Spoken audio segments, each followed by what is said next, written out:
Assalamualaikum warahmatullahi wabarakatuh. Waalaikumsalam warahmatullahi wabarakatuh. A'udzu billahi minasyaitonir rajim. Bismillahirrahmanirrahim. Alhamdulillahi rabbil alamin. Wassalatu wassalamu ala asyrafil anbiya'i wal mursalin wa ala alihi wa sahbihi ajma'in. Subhanaka la ilma lana illa ma 'allamtana innaka antal alimul hakim. Wala haula ولا قوة إلا بالله العلي العظيم.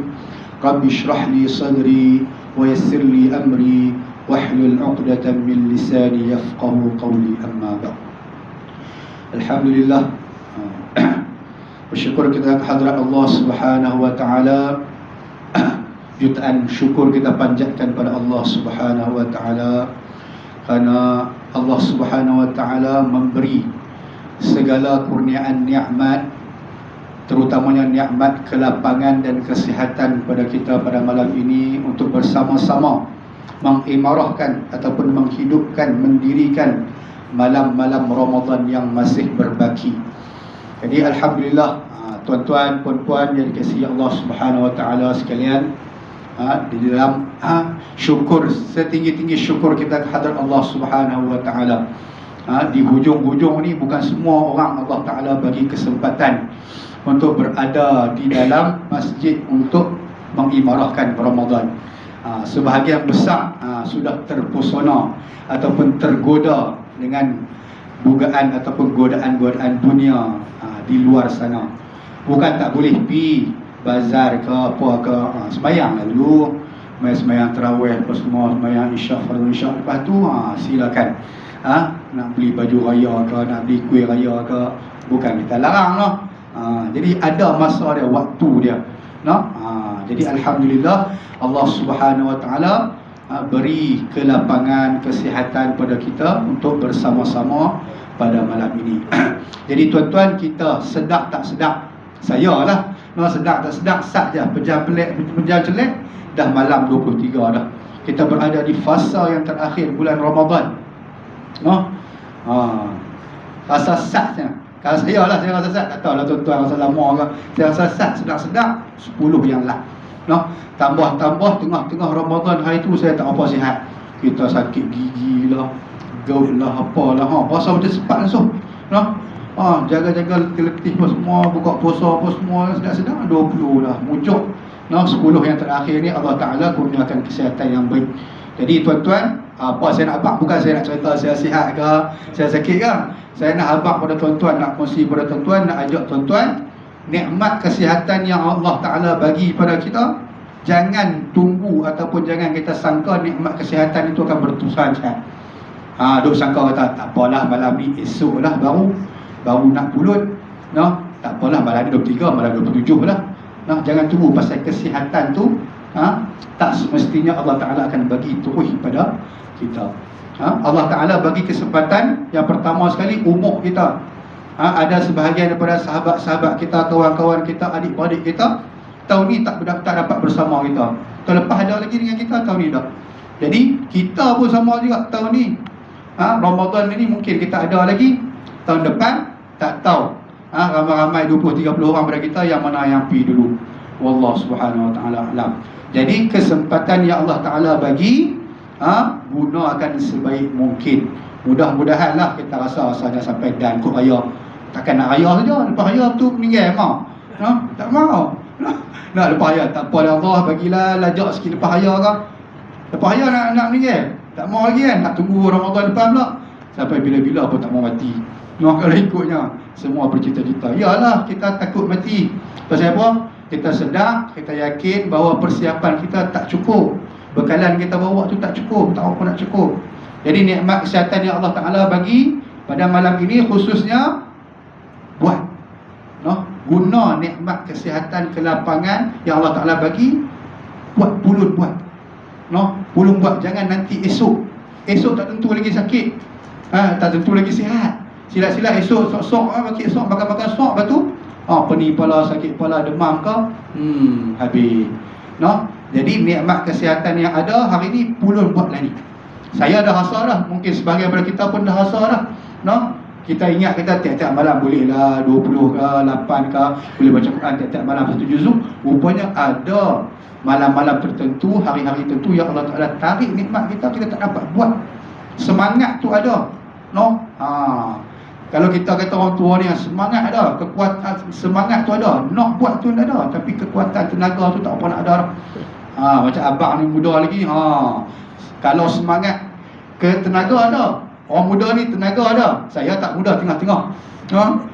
Tenaga tu ada, tapi semangat tu kurang. Orang muda semangat kurang, tenaga tu ada. Cuba ambil semangat yang ada pada orang tua-tua, ambil semangat yang ada pada orang tua-tua, gabung jalinkan dengan tenaga orang muda, nescaya ibadat orang muda tu lebih baik, lebih kuat lagi. Betul tak tolong, no? Kita semangat tua-tua nak buat kalau boleh 20 ustaz, terawih dengan tazkirah pun lah 20, lepas 20 pun tazkirah lagi. Semangat dah, tapi tak larat, tak rock. Tak rock, tak lebih dah, no? Jadi kesempatan siapa-siapa, mana-mana ustaz pun, tuan-tuan puan-puan, kalau 10 malam yang terakhir ni tak ada pesanan lain melainkan pesanan supaya menggandakan amal ibadat, no? Memang sebulan pasal yang pertama, 10 pertama, kedua kita buat banyak ibadat, no? Hasan tu sedap-sedap kita buat, sembahyang banyak, baca Quran pun banyak, doa banyak. Yang 10 lah ni perbanyakkan lagi. Kalau hari-hari duk baca sejuzuk, hujung ni 10 malam yang terakhir 2 juzuk, 3 juzuk. Kalau duk buat 8 ni tak apa, 8 balik tambah 20. Tak pun tahajud lagi, buat sampai belah-belah rakaat, no? Buat sembahyang tasbih lagi, no? Malam-malam lain kita bangkit tahajud 2 rakaat je, betul tak? Sebelum sebelum sembahyang tahajud 2 rakaat, 4 rakaat, 8 rakaat, tak buat tasbih pun. Tapi 10 malam terakhir gandakan dengan buat tasbih. Tasbih ni nak buat seorang-seorang tak darat, no? Kacikak jari lah, no? Jari tuan-tuan lah, bukan jari saya, no? Kacikak jari kalau nak buat seorang-seorang, 1 rakaat tak apa lagi, main 2 rakaat, nak sambung yang ketiga, dia pasal 5 sana 5 sini. Kalau muda tak apalah, tua-tua kan 5, saya pun pasal 5. Tapi bila kita tak ada kekuatan secara seorang diri, kita berjamaah, pergi masjid yang mana buat qiyamul lail, surah yang buat qiyamul lail, kita akan dapat kekuatan, letih-letih. Tapi nak sahut cabaran, tawaran yang Allah Subhanahu Wa Taala bagi, lawan, no? Saya dengar kuliah Zohor ke baru ni, baru tadi kata, biar kita letih sat di dunia ni, tapi ganjaran yang kita dapat, kita boleh bersenang-senang berehat di dalam kubur ataupun berehat di syurga. Apalah sangat letihnya nak buat sembahyang sunat tasbih, apalah sangat letihnya nak buka Quran, apalah sangat nak baca Quran, nak sembahyang 20 rakaat apa semua, letih sat-sat je, tapi boleh berehat di akhirat, di syurga sana. Jadi 10 malam yang terakhir ni tuan-tuan, Nabi SAW bersabda, taharraw lailatul qadri fil ashril awakhir min Ramadan. Satu lagi riwayat, fil witri minal ashril awakhir min Ramadan. Carilah, rebutlah malam Lailatul Qadar di 10 malam yang terakhir ataupun malam-malam ganjil di 10 malam terakhir, no? Jadi kalaulah kita kata, bukanlah firasat saya lah, no? Ada lagi malam Jumaat sampai habis Ramadan ni? Tak ada. Malam ni, no? Bukan saya kata saya tak boleh, no? Tapi di dalam banyak-banyak malam, 10 malam yang terakhir ataupun malam-malam ganjil, tak ada malam-malam yang kena betul dengan hari Jumaat ataupun malam Jumaat, kecuali malam 23 ni. Jadi bergabung malam yang terbaik, malam Ramadan, dengan hari segala penghulu segala hari, iaitu hari Jumaat. Jadi gabung, jadi kalau atas-atas lah, dan malam ganjil. Dan malam ganjil lagi. Kalau atas-atas, Allah nak bagi itu, Wallahualam. Ada yang kata memang malam 27 tu tetap, no? Dan ada tengok pada bila mulanya bulan Ramadan tu, puasa mula bila, ada. Tapi kalau ikut kelebihan atas-atas, malam ni lah kelebihannya. Jadi tuan-tuan, bukan saya suruh balik-balik jangan lena. Dah, sebelum lena tu buatlah apa-apa yang menyebabkan kita sampai lena. Ibadat yang menyebabkan kita sampai lena. Bukan scroll memang pakai tak lena. Sedap-sedap pakai 3. Lepas tu baru kalau nak lena. Saya tu kita baru nak lena lah, sakit nak kena bangkit lah. Kalau lena juga kan pakai telajak. Jadi kita buat amal ibadat sampai terlena. Benda apa yang rajin kalau buka-buka je, buat aja lena. Agak-agak apa? Baca Quran, buka-buka ke. Bukan tak pandai baca pandai, boleh taranum apa semua. Buka-buka, sat je dan mengantuk. Mengantuk tu tutup tu lena ke? Yang tutup pi goreng masak apa semua apa, bagi tak ini lena. Tutup lena dulu, sekali bangkit. Niat nak bangkit. Hidupkan malam Ramadan dengan apa saja amalan. Ada ulama sebut, kalau dalam bulan Ramadan ni kita nak buat amalan yang nak melawan hawa nafsu, bukan buat amalan ikut hawa nafsu. Nak dulu buat amalan ibadat tapi bukan ikut nafsu, lawan hawa nafsu. Amalan apa yang paling berat sekali kita dapat kita buat tu? Kita ni amalan hali tak apa, baca Quran je, jangan baca Quran. Ataupun letih bila baca Quran, letih sambung zikir pula. Zikir, letih zikir, ambil semayang pula. Semayang pun 2, 3, 4 rakaat, letih lah. Buat apa lagi? Buatlah. Tukar-tukar, bergila-gila nak menghidupkan malam Ramadan tu. Tapi jangan tak lena pula. Tapi kalau orang-orang, kita kata bangsa Arab, orang Arab semua tu, kalau malam 27 tu memang kita tak lena tu. Lepas subuh nanti boleh lena. Malam tu bukan lena dah, memang hidupkan malam tu. Berjaga malam daripada awal sampai. Kalau kat Mekah pun kita tengok kan. Kalau semayang tarawih semua bersambung. Mungkin ada orang lena asal, tapi kalau lena takut tak jaga. Tak jaga tu rugi. Tapi niat tu. Sekurang-kurangnya menghidupkan malam Ramadan yang dapat pahala menghidup qiyamul lail, menghidupkan malam Ramadan dapat Lailatul Qadar tu sekurang-kurangnya solat isyak berjamaah dan juga subuh berjamaah. Tadi dulu ingat kata tahajud semua siap dah, sok semua lega habis dah malam. Azan subuh tu pagi dah, dia lena. Tahajud bukan main, tapi sembahyang subuh berjamaah dia tinggal. Rugi. Dia tak dapat pahala qiyamul lail sepenuh malam tu. Jadi tuan-tuan, itu terkaan kita ataupun sangkaan kita. Nabi yang kekasih Allah pun menghidupkan ke semua malam-malam yang kita kata bukan saja ganjil 10 malam terakhir, apatah lagi kita nak main teka-teka. Nabi, kalau Nabi tahu pun Nabi beribadat setiap malam. Pasal kita apa? Kita bukan beriman, bukan beribadat kepada bulan Ramadan, tapi kita beribadat kepada Tuhan bulan Ramadan. Jadi di samping kita pulun-pulun nak dapat Lailatul Qadar tu, perbetulkan niat kita. Apa tujuan kita nak dapat malam Lailatul Qadar tu? Tujuan apa? Tujuan nak dapat pahala 1000 bulan tu ke? Ataupun ada tujuan-tujuan yang lain? Kalau kita orang awam ni, tujuan dia hak tu pun kira ikhlas. Pasal apa? Pasal Tuhan dia nak bagi. Dia nak bagi 1000 bulan, ganjaran 1000 bulan, aku nak buat dah. Itu selemah-lemah ataupun serendah-rendah tingkatan ikhlas. Tapi yang paling tinggi sekali, kita buat amal ibadat bukan pasal nak dapat ganjaran Lailatul Qadar 1000 bulan tu, tapi kita nak menjadi hamba Allah. Pasal Tuhan suruh. Tuhan yang bagi tahu orang kita apa yang Tuhan nak, yang Tuhan suka, kita nak buat. Apa yang Tuhan suka, kita nak buat. Pasal kita hamba dia. Kalau kita sayang mak ayah kita, apa yang mak ayah kita suka, kita buat. Dia suka, kita tak buat benda yang dia larang. Macam tu juga dengan Tuhan.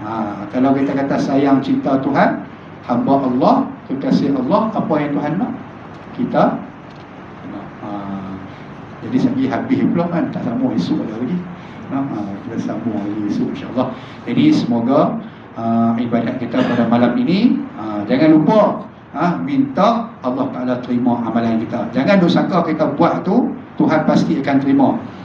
Pasal apa? Nabi SAW pun ingat, ada orang yang dia berpuasa, dia hanya dapat lapar dan dahaga je.